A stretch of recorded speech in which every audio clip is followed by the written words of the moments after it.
This is Ryan Elliott for Boxing Social in association with Betfred. It's been a long time, but I'm delighted to be joined by Joe Weller. Joe, how are you? I'm very solid, excited to be at this Eubank press conference. Obviously, you know what I like best about it? I said it in another interview, but the quirky venue. Like, it's not some sort of like dodgy hotel room, you know, like the side hotel sort of like room. It's like an actual decent little place. So, yeah, hopefully the fight night matches up. Let's talk about you then. Obviously, it's been a long time since I've seen you. I understand you're down here and you're going to be working for Boxer as well. How did that come about? Yeah, basically, they hit me up being like, obviously, we've seen what you've done with Sky Sports, BT Sport on the YouTube stuff, and they see potential with me working with them on a long-term basis on their actual fights, like the actual pro stuff. So, obviously, yeah, like delighted, like honoured that they've, taken me seriously. Like, do you know what I mean? Like, obviously, a lot of people like to divide the YouTube boxing with the professional boxing, but at the end of the day, like whether you're hardcore, casual, whatever, we're all just fans of boxing. Do you know what I mean? And yeah, I'm just glad to have the opportunity. Boxer made it clear that they're probably not going to be afraid to go outside the box at times and do things a bit differently. What was it that appealed to you when you were discussing taking this role with them and what they were going to do going forward? Mate, it's exactly that. Like, going onto Sky Sports, the biggest platform for sport that there is and there will ever be in the UK. It's like you can't just now that Matchroom have gone, just go back to doing sort of bog standard, nothing special sort of events. There needs to be that extra thing.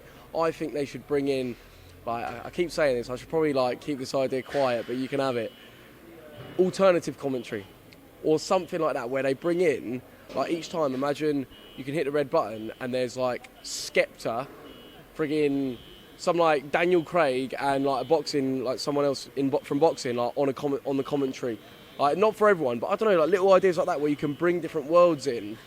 And as well with the press conference here, like one thing that it needs a little bit more of that YouTube element that those guys brought in the entertainment.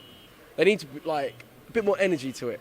Do you know what I mean? Like, whereas doing this almost like job interview type stuff, I don't know if that's going to really captivate the bigger audience. But look, they'll learn each time. That speaking to the boxing guys, they're looking to adapt. So it's looking good. I found it interesting you mentioned alternative commentary there. It's something we saw out in the USA. We had Donald Trump on an alternative feed. Yeah, we've seen Snoop Dogg on commentary. I think that's something that would work really well over here too.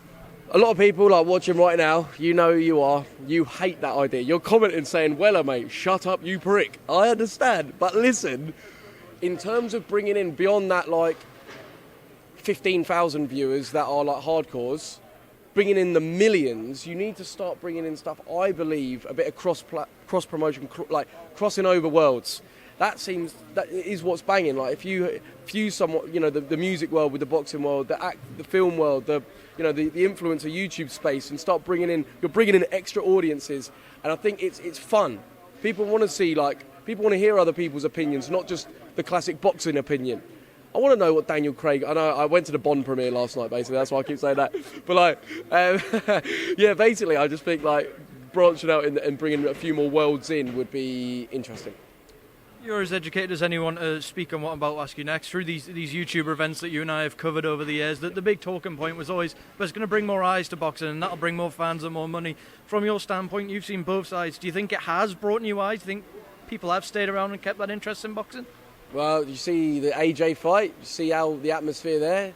You got to think, surely how do you analyse whether they have come directly from watching KSI Logan or KSI Joe Weller or something? I don't know. You don't know. But at the end of the day, looking at how buzzing that atmosphere was, and that's the most casual audience you're going to get, it looked banging. It looked huge. It looked like everyone really gave a shit. So arguably, yeah, you can say as long as boxing's on the up, we don't know what it's down to, but the YouTube world, especially the younger people, I must say that. The amount of comments, images and whatnot I get sent of young kids in the gym, we've been inspired by the YouTube guys, it's 100% had an effect. To what extent, obviously we don't know. Let's talk about Anthony Joshua then, a huge night for the boxing world. Alexander Usyk claimed the unified heavyweight crown. I'm sure you watched the fight. What was going through your head watching that? Obviously, frustration. It's heartbreaking, obviously, because, big AJ fan. It's just a mixture of a couple of ideas, right? The first one, has he been burnt from that Ruiz fiasco? When you go to grab the kettle, you burn yourself. You're not going to want to grab that kettle again too quickly. And what I mean by that is put yourself in a position where you're in that danger. Now, against the likes of Klitschko, he was, against a better boxer, but he was willing to go toe-to-toe and I'm just going to absolutely bring the fight. Dillian White, one of the biggest, heaviest hitters, like unpredictable, whatever. He went toe-to-toe with him. And in this fight, it's what we're all saying. He needed to bring the fight. Let the fire go. But is it that he is, he's all too aware of going down, maybe getting humiliated in that sense, that he'd rather not take the risk and just try and get the win a different way? All I know is, well, I don't know, but like my opinion is, in that next fight, he needs to, like, from moment one, really rattle and fucking put it on Usyk. Actually, Zora did, but just a bit more like variation. It was my first time watching Usyk box live on Saturday. I've followed his career for a long time. That's the first time I've seen him in the flesh, and I was in awe watching him. How impressed were you with what you saw from a special performance, has got to be said? It was like he was on a, fast forward. So, like AJ's normal pace, and this guy's like, the way he's dancing about and, like, so accurate and moving. You can see, obviously, he dances, right, in his training videos. You see him, like, cutting shapes. I reckon that helps. It's like it is one big, majestic dance, but it is, and it's like the way he does it so perfectly, in AJ's backyard, all of that crowd going for AJ, and he just did it. He just did it so well. Obviously, yeah, there were moments where you're like, AJ could step on the gas here, and he's not invincible, Usyk, which is why the rematch will still be very, very interesting and could go either way still. But, just utterly amazing seeing what he did. Joe, a few more before I let you go. I've got to ask you about Jake Paul against Tyron Woodley. I'm going to get pelts for this, but it seems like Jake Paul's starting to turn the tide in terms of opinion of him in boxing now. His best win by far. What do you make of his performance? He surely deserves credit for beating someone like Tyron Woodley. For sure, you got to give the guy credit. Like, I know, imagine having the world against you, the whole world saying, like, literally wanting you, like, badly knocked out, hurt, and all of that. And he comes and he's delivering. Do you know what I mean? Like, yes, he looked a bit tired and a little bit worse for wear in that fight, but he against a UFC champion to go out there and still get the win, and he did win. Obviously, Tyron, we're all again, it's similar to like the AJ thing a little bit. We were like, mate, just throw your hands. Like you're getting him, and then you're not following up. Why? And is it because obviously he's on a massive losing streak? Is he different since taking those losses? You don't know, but he's got the tattoo. Whether it's legit or not, I don't know. Because that's the only thing, and if it is real, that on the hand there, it will come off a little bit more easily than if it's on like a nice fatty bit of skin. So yeah, maybe he knows that. I don't know, but fair play. He's got the tattoo. The rematch is on. In my opinion, Jake Paul should fight Tommy Fury. Tommy Fury needs to take that £1 million because if he's that confident in himself, that million is going to absolutely multiply when he gets the rematch after beating Jake.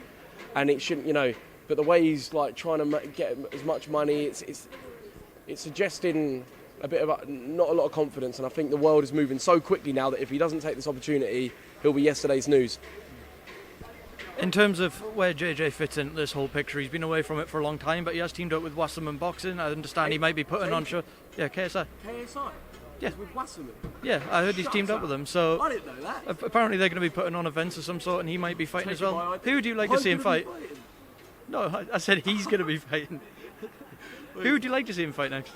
So, I'd like to see KSI versus Jake Paul. I'm trying to think of someone else, but like on a level, no one else. Like, there's no one else I really give a shit about. At the end of the day, he's done what he's done. The issue is you can't do music and train boxing at the same time. Now, this time off, he's done doing music. Obviously, he's smashed it. So proud. What he's done at the festivals is unreal. But you're not going to be able to. He would have gone down a few pegs. Yeah, he's been training on the side, but getting under the lights and doing these fight nights, Jake Paul is doing like skyrocketing. JJ's staying there, so he's going to need a warm-up fight or two or three. I want to see him go against Cal Freezy. Cal Freezy against KSI. That's what I want to see next. Then I'll pick what side I want to win. You heard it here first, KSI versus Cal Freezy. Joe, one last thing before I let you go. I'm pretty sure I saw you at Wilder Fury 2 out in Las Vegas. Sure you're out there working. We've got the trilogy coming up next week. How does it end? Give me a prediction. Tyson Fury knocks him out. It's just going to be the same again. I can't see how Wilder is going to develop this whole new tactic of, swinging combinations to the body and ducking underneath jabs and whatnot. That's not how he fights. He fights in singles. Bam, bam, and he can't pull that off. Like, it's just against Tyson Fury. It's like the Usyk and Joshua. Maybe there you've got like the perfect style that Tyson Fury deals with and Wilder doesn't. So I think Fury knockout again, round 4. you.